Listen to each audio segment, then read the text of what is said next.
All right, welcome everyone. This is a really neat evening in Bishop's Mills. We're thrilled to be here as part of our 25th anniversary rotation of council meetings throughout the municipality of North Grenville. So first of all, a big thanks to the Bishop Mills Community Association for receiving us so graciously and providing refreshments and water and a fan, which is just extraordinary. So thank you. I think we have the coolest spot in the house, actually. So appreciate that. As we're all aware, in 1998, the historic Oxford and Rideau Township, the town of Kemptville, and the town of South Gore merged to create the municipality of North Grenville. But along the way, of course, Bishop's Mills was part of that historic establishment of the municipality of North Grenville, among others. So we're really heartened to be able to come back to this place. Usually we're here for fantastic musical events or all candidate debates. So this is a new way of taking up space in Bishop's Mills. So as some of you know, we'll be also making our way to Burt's Rapids and South Gore Park. And there is a culminating event, a celebration event for all community leaders, past and present, and all municipal elected officials, past and present, on Tuesday, September 26th. And that will take place in our municipal center. Excuse me. Due to the absence of strong rural broadband in this area, we are not doing what we typically do, which is to live stream. There was an announcement just 2 weeks ago where, in fact, considerable investments will be made in rural broadband throughout the municipality of North Grenville. Bell has been awarded by the Government of Ontario what they call a reverse auction contract, where up to 6,000 households will be connected, largely by fiber, to the home and to the business. So we're extremely excited by the work that's beginning. Some of it is currently starting in and around the town of Kemptville, but many, many rural properties throughout the municipality of North Grenville will see improvements. And where there isn't scheduled improvements for particular roads or sections of road, or just little spots that get left out because they're too hard to reach, we have been assured by Minister Steve Clark that there will be another wave of funding to really address and resolve a lack of connectivity in those areas. So it's all to say that, you know, it's coming. It's been a long, long time coming, and it's not quite here yet, but we're looking forward to seeing the progress. And Bell is actually going to come and do a delegation and provide some very detailed mapping of where the improvements are taking place, and that will give us more information for all of you. And there's also a website through the Government of Ontario where if you put in your address, you will get some information on whether or not your particular address, your household, or your business is slated for improvement. So before we formally convene the meeting, the other housekeeping, of course, is I want to thank all of the volunteers, some of whom we saw as a council on Saturday, who helped us celebrate Canada Day. Thank you so much. We know that the Kemptville District Community Association and the Oxford Mills Community Association, alongside many others, including some of you in this room, really helped to make Canada Day a fantastic event, and not just in one part of our community, but obviously having the fantastic event in Oxford Mills is just a wonderful way to mark the day. And I was saying to some of my council colleagues that I think certainly some of my kids, all of my kids, and I think some of Councillor Strachan's children chose to spend much of the day in Oxford Mills in Maplewood Park, which was amazing to see. I was so excited that that's where they chose to spend part of their day, and they really started to engage with some of the traditional games and just have a really low-key but wonderful, wonderful afternoon. Finally, participation. I think you all know about our repeated efforts on participation We took the reins again this year to see if we could be recrowned Canada's most active community as something that was bestowed upon us in 2021. And overall, we ended up third nationally and second in the province, which is pretty good for a community of our size. The competition every year gets fiercer and tougher. So some of the bigger cities were on our tail, as was a smaller community in New Brunswick. But obviously, it's a really fun way to connect residents with each other and to get fitness studios and clubs and organizations and schools and seniors retirement residents, and on it goes, to really embrace all sorts of physical activity. And I think what has defined North Grenville's participation in these challenges over the last 3 years has been our inclusiveness. So it's just been an amazing experience, and it really doesn't matter if we're number one. What matters is we go in and give it our all, and that's what I've seen from this community for the last 3 years. And finally, we just wanted to flag that the Municipal Centre lobby and the North Grenville Public Library do function as cooling spaces for any member of our community. Thankfully, our Municipal Centre lobby on the arena side is open quite late at night, so opens early, closes late. So please spread the word if there are those in any part of North Grenville that are struggling with the heat. You're welcome to come hang out, connect to the internet, and truly cool off. So we want to spread the word about that because we understand, and increasingly on the news, I was just hearing this morning that heat is the #1 killer in the summer. So heat kills, and it's very easy to begin to experience heat exposure. I had a very fleeting experience with dehydration yesterday, which was totally surprised me. So it's really, really easy to become ill in hot weather, and we want to make sure people have a place to go. So with all of that, council colleagues, I will call our meeting to order on July 4th here in Bishop's Mills at 7:08, and I'll invite a colleague to read our land acknowledgement. Okay, go ahead. The municipality of North Grenville acknowledges that the municipality operates on the unceded and unsurrendered territory of the Anishinaabe. We honor the historic relationship of the Haudenosaunee and Huron-Wendat peoples to this land. We recognize all First Nations, Métis, and Inuit who now call North Grenville their home. We respect and support the need for cultivating a strong relationship with all Indigenous peoples, and we look forward to continuing this conversation and fostering the path towards reconciliation. Thank you. And I do just want to say briefly, we have our National Day of Truth and Reconciliation coming up. And under those glorious maple trees in Oxford Mills on the weekend, some dialogue kind of happened organically about planning for a great day. And I don't know, Councillor Strachan, if you want to speak to some of the preliminary ideas at this stage. Yes, thank you, Madam Mayor. So through conversations with the folks at the Ferguson Forest Centre, as well as with Lorraine Reckmans, we've sort of started talking about the possibilities of spaces within the community that could be focused on Indigenous uses and a special space that has lots of potential. And so I think that the area that's been potentially being looked at the Ferguson Forest Centre will be a great space to be able to hold events and so on, and special occasions such as the Day of Truth and Reconciliation. So hopefully something will come of that. There's lots of conversations still to be had. The Indigenous Advisory Circle has its first meeting later this month, and I think this will be one of the topics that they're going to be discussing about where to go with days like that and what kind of spaces we have in our community. So certainly rich dialogue and lots of learning along the way, and I know some of you in this room were part of that.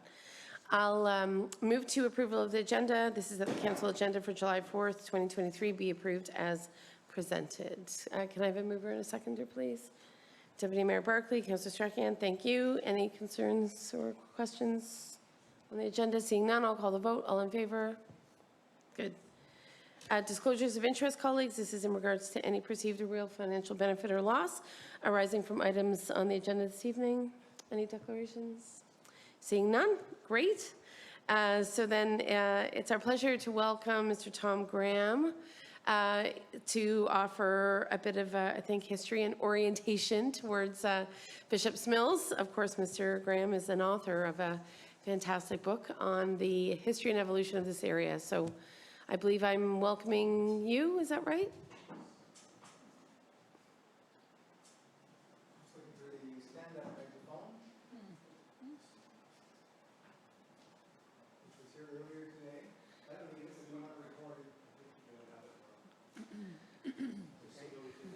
All right, just a little technical adjustment, if you will. Thank you.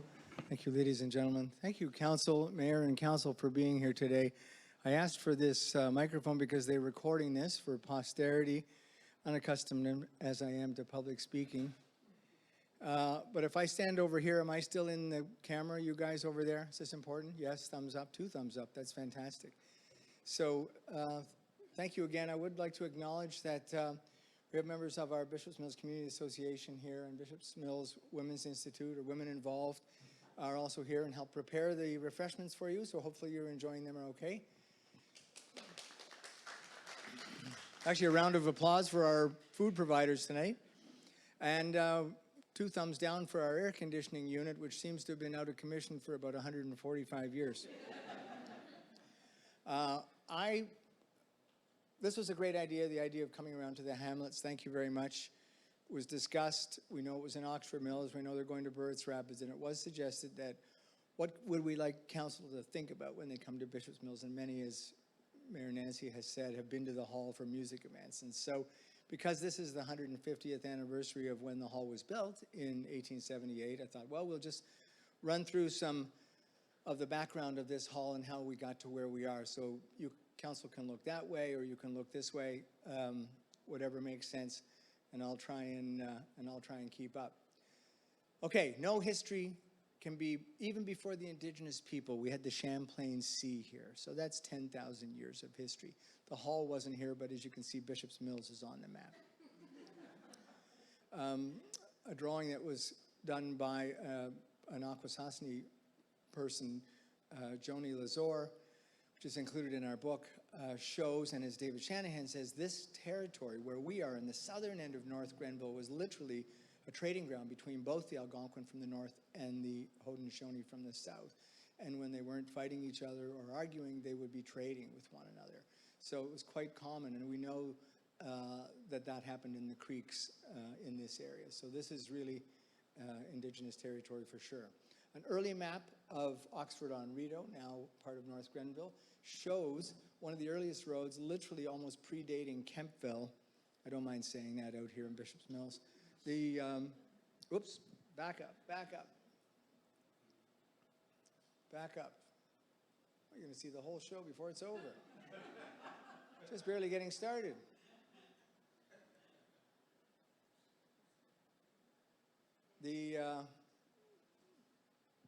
So the Bolton Road was one that many people believe was an early, well, it was an early settler trail, and attributed to the fact that the Indigenous people may have used this to go between the the waterways. The Rideau shown here in the south in the South Branch, and the St. Lawrence shown in this map at the top. So the settlers that did come here in the 1840s, Chauncey and Ira Bishop, built the mills, as people know, which gave the village its name. And the village had a thriving half-century. And after they had a grocery store and the mills and things like that, eventually they started to look after their social needs. And so this Temperance Hall was built in 1878 with the name stone still above it, above the door today. And the temperance movement, how many people here are involved with the temperance movement still? No? Yes? No? Anybody know what the temperance movement was?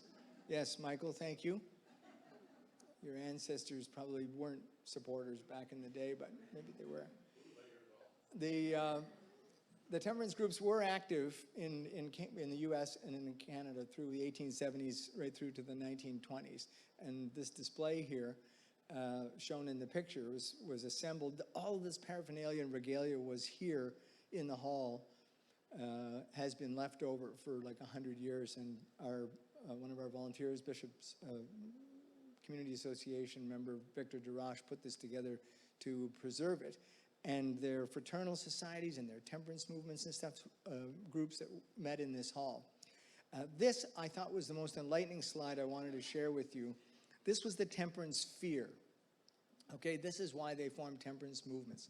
And again, forgive me if you already know this, but they proposed that the drunkard's path began simply with a glass, with a friend, a glass to keep the cold out, a glass too much. He became drunk and riotous. And then the pinnacle of this is the summit attained, jolly companions, a confirmed drunkard. And then the decline goes right down through poverty and disease, forsaken by friends, desperation and crime, and ultimately death by suicide. So this was a real fear back in the day. I didn't make this up. This didn't happen in Bishop's Mills, but it's a scene that is on the internet. Liquor sales were banned outright in 1916 as part of the prohibition in Canada. So this is a Canadian scene. Maybe it's in Toronto or, I don't know, somewhere. They're dumping whiskey down the drain. But I want you to pay special attention to the fact that the children are praying. I don't know if that helped. So, North Grenville's own Howard Ferguson became premier in the 1920s and actually formed the LCBO, marking an easing of the province's temperance regime. Now, you may think this is just a government grab for your tax dollars. Okay. Instead of like anywhere else where you can just buy it in a store. So in Bishop's Mills, people were much happier when Prohibition ended. Could be found out on the street any time of the year. Which left the question what to do with the temperance hall, which had sort of fallen into disuse from the temperance people. They stopped having their meetings. So in 1926, the hall was formally sold to the community for $1. The two surviving grantees on the deed from the early days, on the 1878 deed, to 3 alive members in the 1920s for the use and purpose of the community in general for a community hall, for which purpose the said land and premises have already been being used for the last 20 years. So it became a community hall owned by the community, which is kind of neat. And these are some pictures of the kinds of things that mostly happened here, social and civic functions, including euchres and the extremely popular box socials.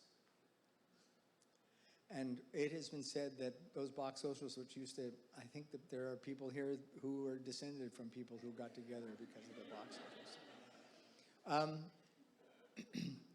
I posted that we were going to be here tonight on the internet, and about 20 minutes later, I got an email from Cheryl Gillespie in Kingston with these photos.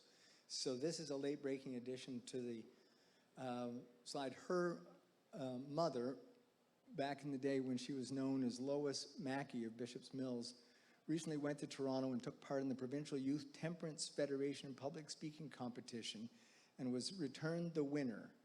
She had previously won the Grenville Dundas competition held a short time ago in Kemptville. Her talk on temperance made quite an impression on the judges. The competition took place in Toronto. This is the first time the honor and banner have come to Grenville Dundas, and arrangements will be made to have the presentations of the municipal and county trophies made at Bishop's Mills. So, old habits die hard. Fast forward to this millennium, and the hall received a heritage designation from the municipality in 2006. The plaque that's on the outside of the building was received from the Heritage Advisory Committee in 2014, describing a little bit about the history of the hall. One of the important things, just to wrap up this, the hall has always been maintained by volunteers, obviously since 1878, whether it's the early temperance committees or the community members in the last 100 years. And that's shows the strength of the community involvement.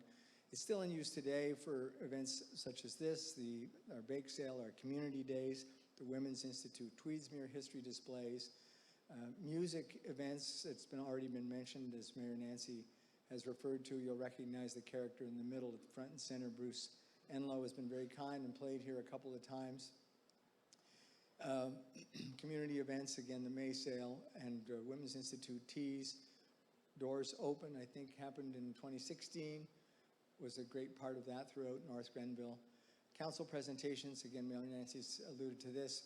That's an all candidates meeting and a full house in the top left. Things that get citizens involved, like discussions of cannabis stores and the budget presentations. That's what drew people out. So to celebrate Canada's 150th, the municipality gave our community a flagpole, which has been up since 2017. During COVID, we had some exciting times, as all of you will remember, but we did get some donations during that time, and the municipality very kindly, through the hard work of its treasurer, was able to provide a charitable tax receipt for the donation to the donor, and that those dollars have been put to good use. Adirondack Chair Company donated the large chair, and some of the funds were used to purchase that IBM bench that's out front as well. And the municipality is still involved in a partnership way, of providing community grants to help paint the roof 2 years ago. And again, just to reiterate the partnership theme that sort of runs throughout this, where the hall has played an essential role in our community, maintained by volunteers, and this relationship that we have with our municipality. And I actually thought so highly of this closing statement. I wrote something down, which I'll read, a prepared statement, and then I'm done. It remains a significant asset in this hamlet and indeed the larger community of North Grenville. Bishop's Mills has become known on the map thanks to the rink and our music concerts and things like that. Time and time again, along with our amazing volunteers, the hall has shown itself to be a key part of keeping our community vibrant and resilient. It has been heartening to know that our municipal council appreciates the work of our volunteers, whether they be flooding the rink at the park or maintaining the upkeep of the hall. It's also been heartening to know that our municipal council values the asset of this Hamlet's Community Hall, whether through supporting the BMCA through grants, attending community events here, or by holding public meetings here, such as this one. I believe the future of the hall relies on the positive relationship between the hall, the volunteers, and the municipality. Thank you for coming.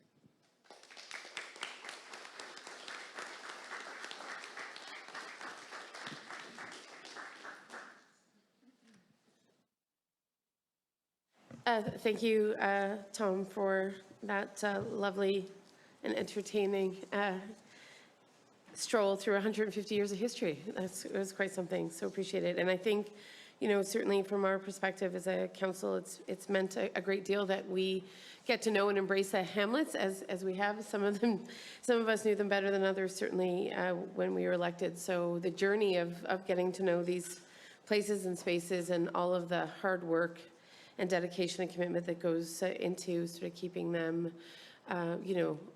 welcoming and responsive to the needs of certainly the hamlet here, but also sort of some of the other organizations and individuals that really come to use these facilities, including the outdoor rink, is awesome. So we really appreciate the fact that you've documented so carefully, not just tonight, but through your book, the storied history of Bishop's Mills. It's a great contribution to the history, certainly, of North Grenville. So thank you.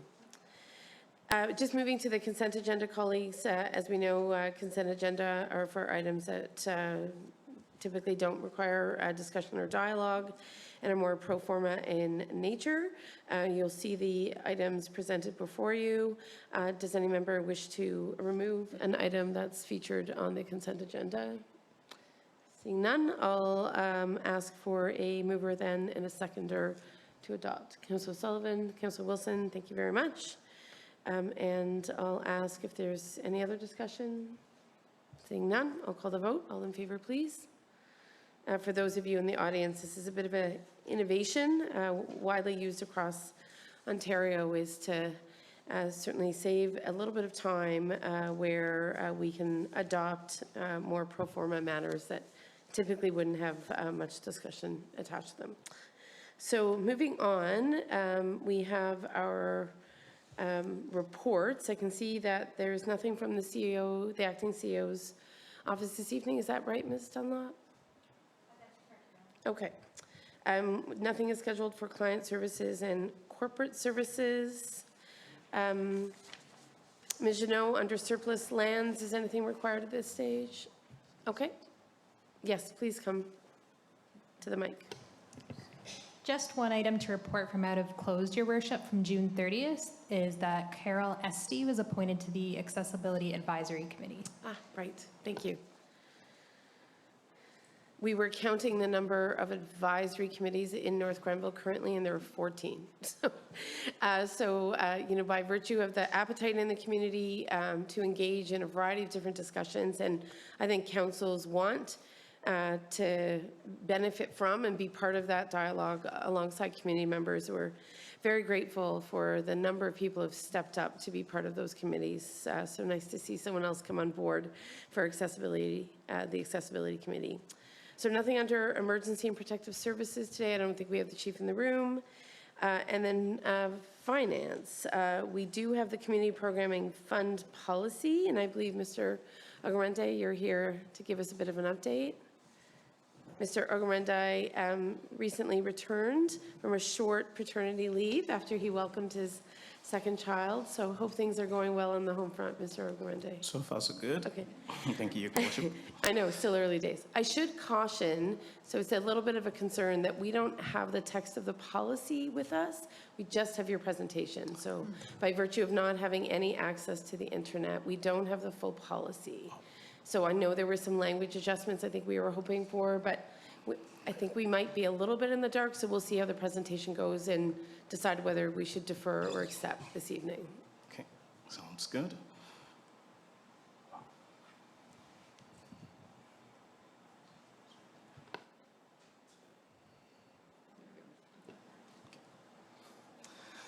Good evening, Council. I'm happy to be here tonight to present a revised version of the Community Programming Fund policy. So at the meeting of June 6th, staff had presented a draft version of the policy. The idea at the time was to create an open-ended program where council would be able to decide on a case-by-case basis how funds from the Community Programming Fund will be allocated to organizers and individuals seeking funding from the municipality. Staff were also looking to seek feedback from council and start a conversation as to how council would want the program to run once the policy had been approved. So I'm pleased tonight to announce to council that all of the feedback that staff got from the last meeting have been incorporated in the new policy. So very quickly, I will go through some of the amendments, which is kind of a background from the last meeting. So the Community Programming Fund will continue to be a subset of the municipality's reserve and reserve fund policy. So what this means is that it will be subject to all of the guidelines and procedures contained in the reserve fund policy.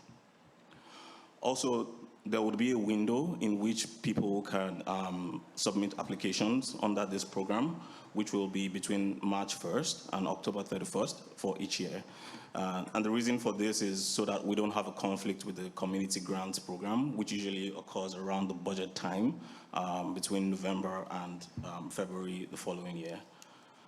All the requests for funding will come through the clerk's office as well by way of a delegation to council.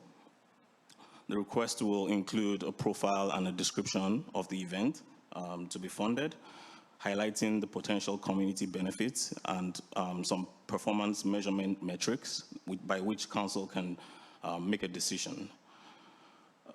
And any recipient will only be permitted to request for funding once under this program. So it's kind of, it's a loan, basically, from the municipality to the organizers, and it's a one-time event. The delegation to council will include a short presentation, which will include the event budget, recognition of all in-kind revenues, the time frame, and the plan for repayment if the request is approved by council. There'll also be a cap on funding, which means that council will only be able to approve funding up to 70% of the event budgeted expenses. A council resolution will also be required if approved under the program. The approved recipient of the fund will be required to sign an agreement with the municipality, which will provide for other terms such as insurance and compliance with EDI policies of the municipality. An interest rate will also be set on the loan because it's a loan, and we're determining at this point that whatever the prime lending rate from the municipality's bank plus a premium of 2.5% on that will be applied to this loan. And I'm also noting here that the interest will not be compounded, not to provide a disservice to the recipient. So it will just be on a straight basis and prorated for the number of months that the loan will be active for. So if council approves the policy tonight, staff are requesting a one-time transfer of funds from the general reserves into this specific community programming fund. The interest and principal will be repaid back into the fund, and there would also be a maximum limit of $150,000 every year on this fund. So say, for example, council approves a funding of $50,000 to a particular recipient, and they pay back $55,000. The $5,000 overage will be sent back to the general reserves as opposed to the community programming fund because of that maximum cap. Okay, and that concludes my presentation tonight. Happy to answer any questions. Thank you.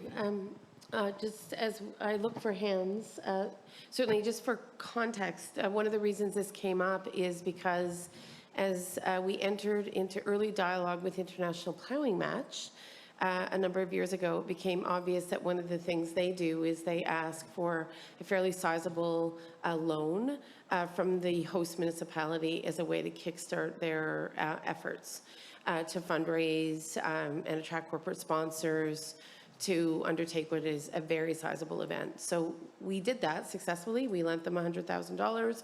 We entered into a legal agreement. And as of late last year, they handed me the check for $100,000. So obviously, those funds were fairly crucial for the IPM. And since that time, certainly we've been fielding some inquiries from other organizations that have an interest in potentially hosting some larger events here. And given the success of the IPM model, we thought, well, if we did it for IPM, is there a way to give consideration to providing sort of those upfront dollars to enable and create a catalyst for certain events to come to the community that otherwise would not be possible. So that's the sort of fundamentals of why we wanted our Director of Finance to contemplate such a policy. So I'll look to questions from colleagues, Deputy Mayor Barkley, Councillor Strachian so far. So we'll start there. Thank you, Madam Mayor. Ooh, feedback.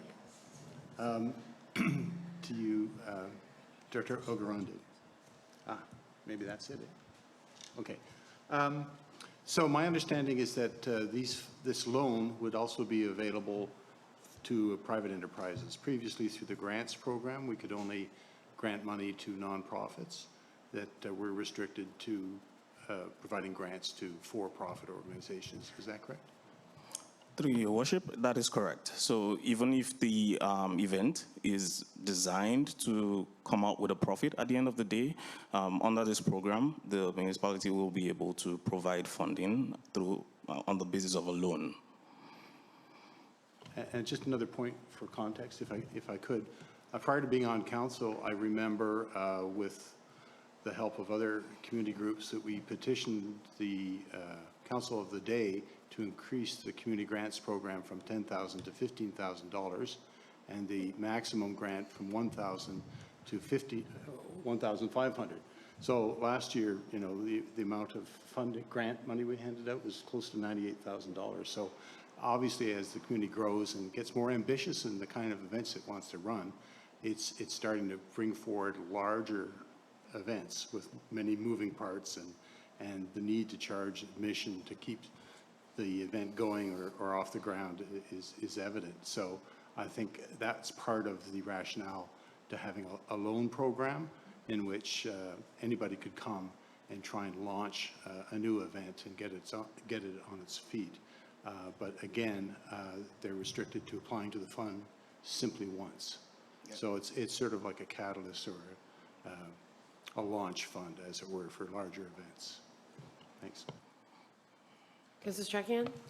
Thank you, through Madam Mayor, to Director Ogarunde. Thank you very much for the presentation. I apologize, I have a couple clarifying questions and I don't have the policy in front of me, so I just wanted to make sure I had it right. The March 31st to October 31st intake period for the applications, that's the application period for the following year to be considered, or is it for that current calendar year? Through your worship, it would be for the current year. Okay, so within that current year, then, is there, do we have details yet on the selection process, the timing, the number of intakes? Or, because otherwise I could foresee that everybody asks on March 1st, and then if somebody thinks of something in July, then there's no funding left. Is there a little bit more granularity as to that process? Under the current policy, no, there is, it's not, it wasn't designed that way initially. It was kind of left to be open-ended, such that people could make applications at any time of the year. But again, it would be up to council to decide as to if they're willing to receive that application at that time. So sending in an application wouldn't be an automatic answer in terms of having that availability to make a presentation to council. So it would depend on council scheduling as well, and the availability of, or the willingness of council to entertain that application at the time. Okay, so perhaps some more details are required in the process for the timing of acceptance and so on. Okay, thank you. The point regarding the one-time application, that's per specific event and not organization, is that correct? Or is it for the organization itself? That piece is also a bit open-ended, because we could have an organizer have a different type of event that is totally unrelated. So it would most likely be per event as opposed to per organizer. Okay, thank you. I can think of some very active community organizations that may come up with different ideas every year that may want to avail themselves of funding as well. So that's good to know. And the final one, so I'm guessing the answer to this is going to be up to council, but I'll ask it anyway. The maximum amount per ward, you did say 70% of the event, but if there was a huge event that was 500,000, 70% is obviously greater than the 150K. So at that point, it would be at council's discretion to decide exactly how much to be awarded? That is correct. Yeah. Thank you. I answered my own question. I appreciate it. Thank you. Councillor Wilson? Thank you. Through you, Madam Mayor, to Femi Ogarunde. What does the applicant have to provide proof of how they're going to pay it back eventually? Through your worship, yes, that is correct. One of the Before they receive requirements, yes, would be a plan of repayment and a time frame as well. And they'd have to prove that they're going to be able to pay it back? Yes, and it would be, so in the past we've had instances where maybe an organizer had applied for an external grant, but the grant funding hadn't come in and they were looking for sort of a bridge financing. So in that case, if that was one of the documents that was being presented as part of the application, we would request to see that documentation proving that they had actually applied for the grant, or the grant had been awarded and they were just waiting for the funding. Okay, understood. Thank you. Okay, thank you. Just two other elements to consider. Certainly when the International Ploughing Match, or the Ontario Ploughmen's Association, approached the municipality, it was 3 years before their event. So the current intake window for a large signature event of, okay, you can apply between March and October, but the assumption is you're going to host the event within that year, I think is not reflective of how larger scale events get organized. So that commitment, that larger commitment, came well in advance of the calendar year in which the event was actually hosted. So I wonder if the policy actually could be less rigid, because I would expect, I mean, this fund, I actually would be surprised if it's oversubscribed, because you need the capacity to actually really do something quite large scale. So this is not small change, right? This is the commitment that was asked of us when it came to the international plowing match. You know, then once we made that commitment, allowed them to build for 2 years, right? A funding model and a plan to receive, you know, tens of thousands of people in the community. You know, you could make the same argument for Kemptville Live. So I would suggest that the proposed timeframe doesn't really reflect how larger loans, in this case, would be utilized. So I wonder if there's a way to adjust that aspect of the policy. Yes, I'd like to quickly clarify something, Your Worship. So the time frame is for the receiving of the applications. Right. Specifics as regards to the timing of how long the loan will last for will be at council's discretion as well. Oh, great. Yes, go ahead, Deputy Mayor. Just to follow up on your point, if I may, Madam Mayor, I think also there should be some flexibility, and I think that would be expressed in the actual agreement. These agreements wouldn't be pro forma, they would be to the various elements. Because I'm thinking that if a delegation comes to council and we're very supportive, it may be the first money that they have a commitment for, and would help trigger or leverage other money. So they should have a plan of how to raise the entire budget, but obviously we wouldn't release those funds until the rest of their funding was secured. But it might be, as a catalyst, it might help certain organizations go out and raise more money, or the money that they need. Yes, that's correct, and I totally agree. It could be used as some sort of commitment and the trigger to, you know, look for more funds. The other thing that I'm contemplating is the interest. So you suggested that the interest rate applied to the loan would be prime plus another 2.5%. Is that right? That is correct.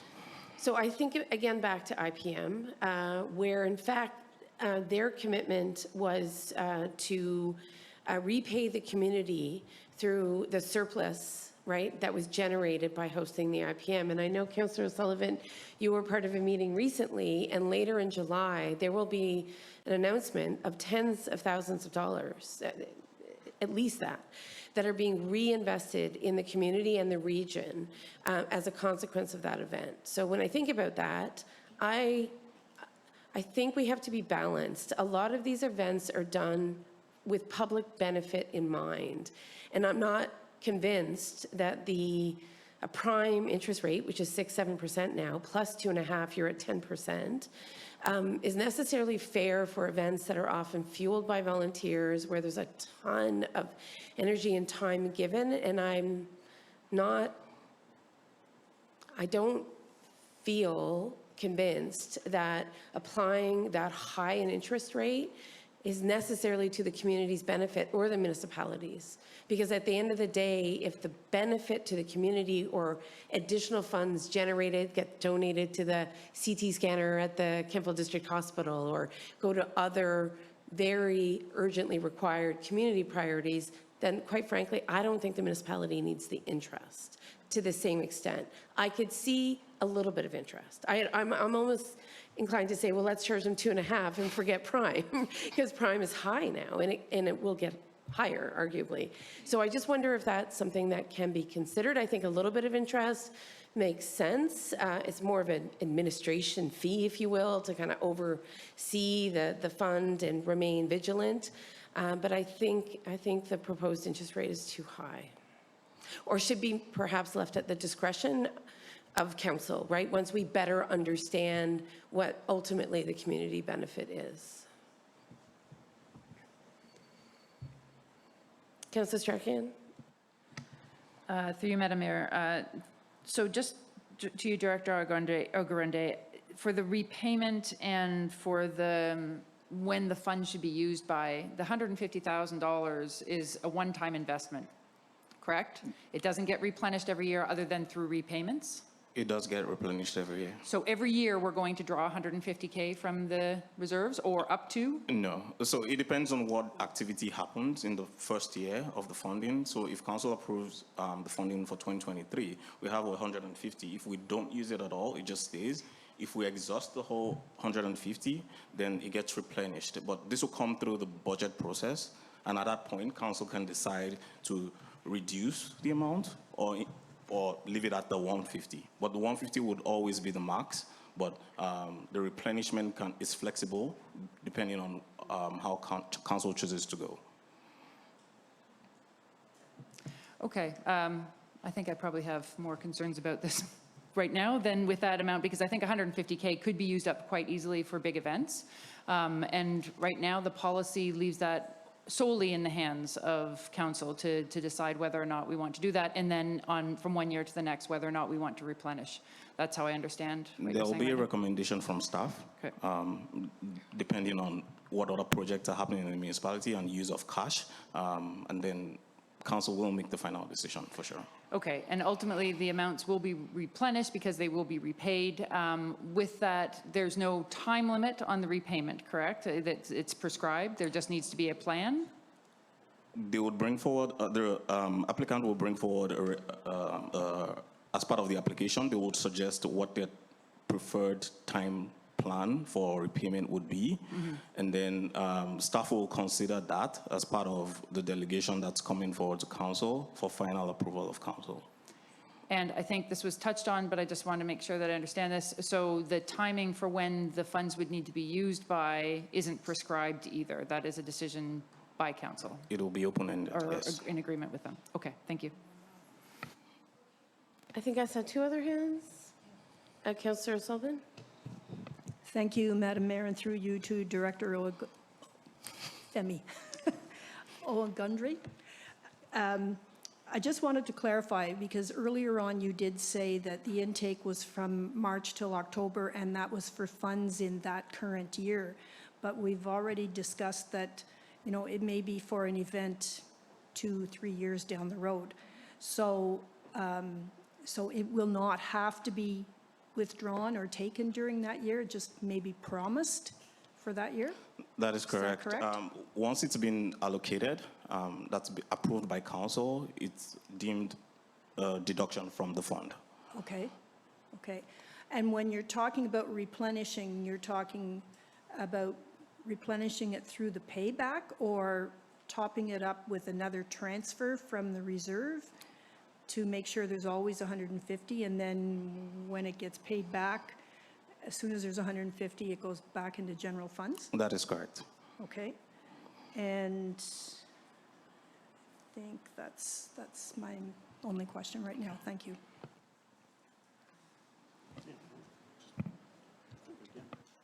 Thank you, Madam Mayor. Just a comment again, like the Arts Development Fund, it's a brand new fund. I think there's been some smart thinking behind it, but I'm sure come the first application, we'll be having all kinds of questions about how to control it and how to pay it out, et cetera.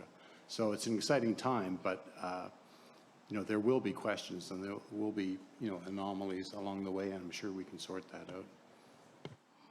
Yes, if I could just add, Your Worship. The policy will be subject to review on an annual basis. So it's not a set and forget type policy. It's one that we'll continue to look at and continue to streamline depending on what council's objectives are in any given year or what we've seen from applications that start to come in.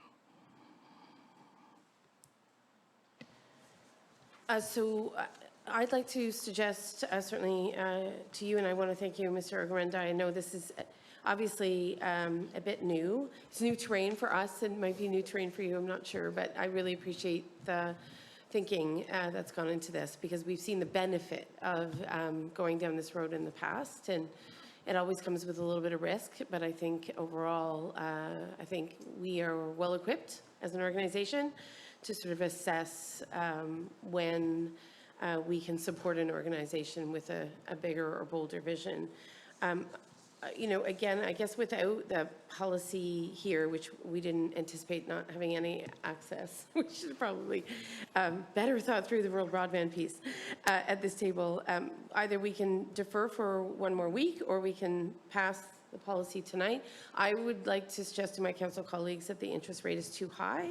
I think prime plus 2.5 gets you close to 10%, and I'm not convinced in the merit of that piece of it. I think it potentially creates an additional burden. I do see, as I said previously, some value in charging interest, but that's rather high. So that's a piece where I'm struggling a little bit tonight, but we can either, I'll entertain a motion to defer or a motion to proceed with the policy as amended. Deputy Mayor? I would move to defer this until the next council meeting, and I think a week is plenty of time for us to sort through the weeds. If pending Sure. our agenda next week. I think we should be able to accommodate it next week. Okay, I think Councillor Strachan just did, but thank you. I think that gives us a sense of the appetite around the table. So Councillor Strachan, did you have your hand raised for any other reason? Yes. Thank you. Through Madam Mayor, I'm thinking about how this gets drawn on year over year, and when the repayments come in, I think the math on this gets complicated very quickly. So I think it would be beneficial for this council, for future councils, to have a better, I don't want to be, I'm not to say a rigid plan, but some better guidance that may be useful within the policy to talk about when funds are expended and what it looks like in a repayment, because, you know, very quickly, it'll take several years before money starts coming back in. And so we will be, you know, at a deficit within the reserves fairly significantly, potentially quickly, until money start coming back in. So just, you know, understanding what a balance sheet sort of looks like, even in a hypothetical way, I think would be useful. So I don't know if it belongs in the policy or if it belongs as part of next week's discussion with the deferral, but I think that would be helpful. I like playing around with a great spreadsheet and playing around with numbers. Not everybody does. So I think it would be helpful perhaps to have, you know, some more thought given to that, so that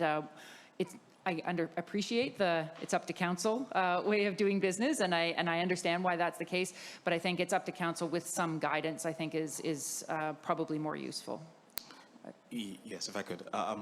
So the policy will still be subject to the municipalities reserve and reserve fund policy, which states how we manage reserves basically in the municipality. So as part of the presentation to council at the end of the year, when council is approving the financials, when we're doing the budget as well, all of that information will come to council.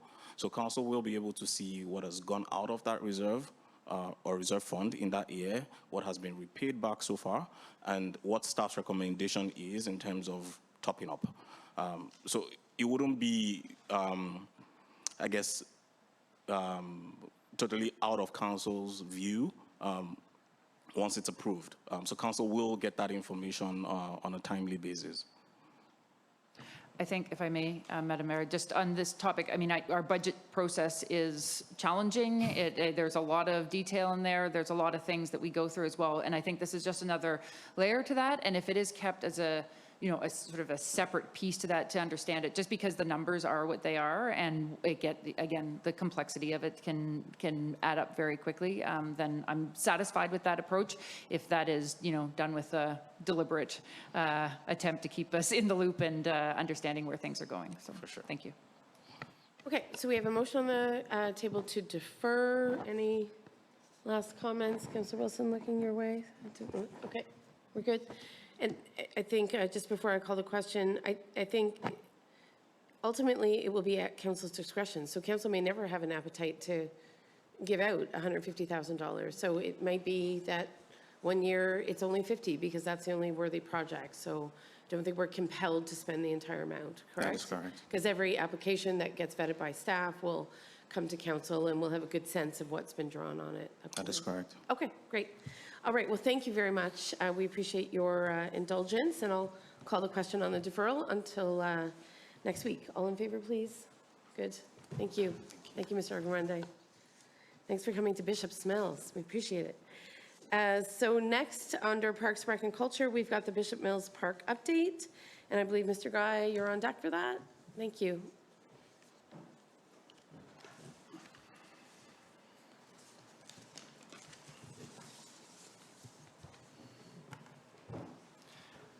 Thank you, Mayor Peckford. Good evening, Council and members of the community here in Bishop's Mills. Tonight, I'm going to give an update on the Bishop's Mills Park. Are they going to find it? Are they going to find the, or do I have to go through this? Okay. It's coming. Okay. You can see Ms. Janot I'm working getting in the anxious. background.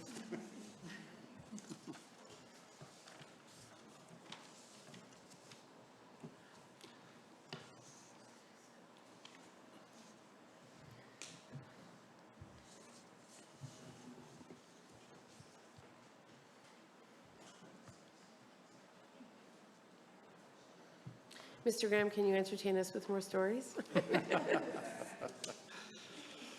Well. We'll take more stories. The Temperance Hall. What is the, what's the maximum capacity in this hall? We've had 80 people. 80, okay. It would be very uncomfortable if Okay. Pardon? Okay. All right. All right, so Sorry. no presentation, unfortunately, so we'll rely on your good word, Mr. Guy. I'm sure you Alrighty. have all the details in your head. I will do my best. So, as the mayor mentioned earlier, the community's participation in Participaction, as you may well know, we were identified, North Grenville that is, as Canada's most active community in 2021. And through a community survey, it was decided that the $100,000 award would be split up amongst the hamlets within the municipality of North Grenville. Bishop's Mills Park was identified to receive $30,000 from Participaction. Staff met with members of the Bishop Mills Community Association to discuss how to spend the $30,000, and it was decided that a new rink house was very much necessary to support the outdoor rinks activities. So the outdoor rink, new rink house building was a staff-led project led by our facility superintendent, Joe Peshnick, and our parks foreman, Kyle Guy, with support, as I mentioned, from the Bishop's Mills Community Association. So the new rink house building was built to go along with the recent year upgrades of the new rink boards, new rink lighting, and new engineered wood fiber for the playground area. And then this past winter was the first winter, I believe, of the new rink house building. So we're very happy to be able to provide that to the Bishop's Mills Community Association. The outdoor rink is a very much used part of our winter activities, and we certainly thank the volunteer hours, specifically Mark Robinson puts in the outdoor rink, and it provides great recreational activity for not just the community of Bishop Mills, but for all of North Grenville. So we thank Mr. Robinson and the rest of the volunteers for that. As part of our future updates that we'd like to achieve here at Bishop Mills Park, we would like to construct a new post and rail fence around the perimeter of the park, do some tree planting around the park, and we're also looking at paving the entrance sort of into the rink house, paving it with asphalt so the kids could play basketball and constructing a basketball net. So those are upgrades that we're looking at, and we will be bringing forward some of those items in the 2024 draft budget and the 2025 draft budget. And that is a quick update of Bishop Mills Park. Thank you. Can you just describe the rink house, the pump house, the investment that was made to support the outdoor arena? What does it do specifically? So it has, as part of the new rink house, there was a new 100 amp hydro service that was put in.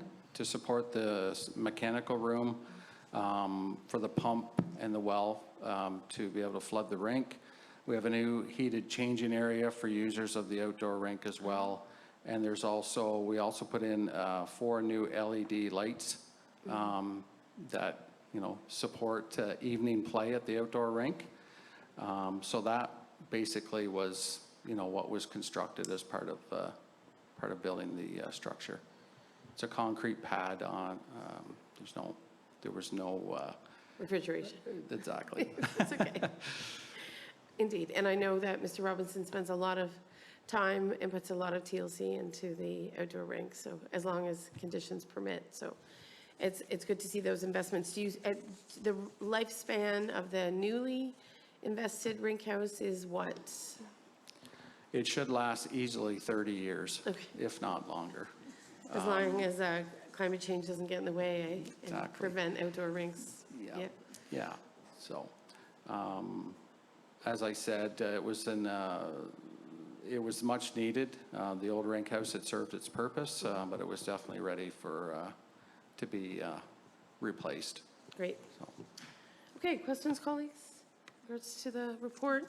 It is a good reminder that I didn't say it in my opening comments, but we were so pleased to be able to disperse that $100,000 grand prize that we received in 2021 to the rural hamlets to expedite crucial and often urgently needed and long overdue investments in park facilities. In 2022, with the receipt of the top prize for being Ontario's most active community, it was $7,500, and we partnered with the North Grenville Public Library on a lending library for sports equipment. So obviously we have skates at the municipal arena, but you can't take them out of the arena. So many conversations have taken place about providing a place where a family can grab maybe some cross-country skis for the day, or a few pairs of skates, or other things that they may not have at their disposal that would support and enable physical activity. So we should be getting more information. They've asked for a very large, the library needs a very large storage facility for all of that sports equipment. So in order to make the lending library happen, that was part of the investment for the $7,500.